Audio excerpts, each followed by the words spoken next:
At 80 years old, Tom Selleck has reached the kind of season in life where reflection feels less like nostalgia and more like clarity. Born on January 29, 1945, in Detroit and raised in Southern California, he was never the kid who dreamed of Hollywood lights.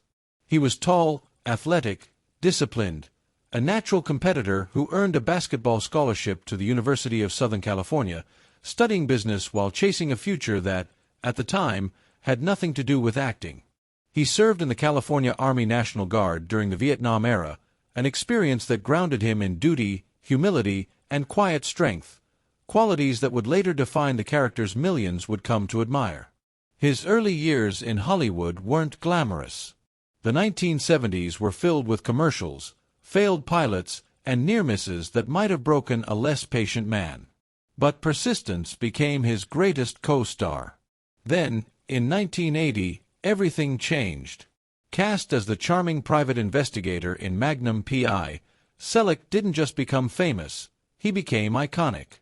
The mustache, the Hawaiian shirts, the Ferrari, they were cultural staples.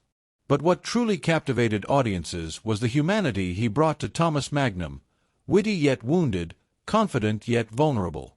The role earned him an Emmy and global recognition. Rather than be trapped by success, he pivoted. He proved his range on the big screen with hits like 3 Men and a Baby, and later carved out a respected chapter of his career portraying the introspective police chief in the Jesse Stone films. In 2010, he stepped into another defining role as Frank Reagan in Blue Bloods, embodying principled leadership for more than a decade and connecting with a new generation of viewers. Off-screen, Selleck's life has always revolved around loyalty and family. He adopted his first wife's son, Kevin, raising him as his own, and later married Jilly Mack after meeting her during a London production of Cats. Together they built a fiercely private life, welcoming their daughter Hannah and prioritizing stability over constant spotlight. At the height of his fame, he famously stepped back from career momentum to be present as a father, a rare decision in Hollywood. But as he looks back now, one chapter still draws quiet curiosity: his brief romance with Sally Field. In the late 1970s, just before Magnum P.I. would catapult him into superstardom, their paths crossed during a transitional time in his life. Field was already an established star, evolving beyond her early television image into the powerhouse actress who would soon earn Academy Awards. They were two performers in motion, ambitious, searching, and standing on the edge of transformation. There was no scandal, no dramatic ending, just timing. As fame accelerated and responsibilities grew heavier, their relationship quietly faded. Now, decades later, Selleck speaks of Field not with regret but with warmth.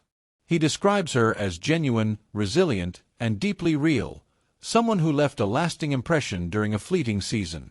Some people aren't meant to stay forever, he reflects, but they matter forever.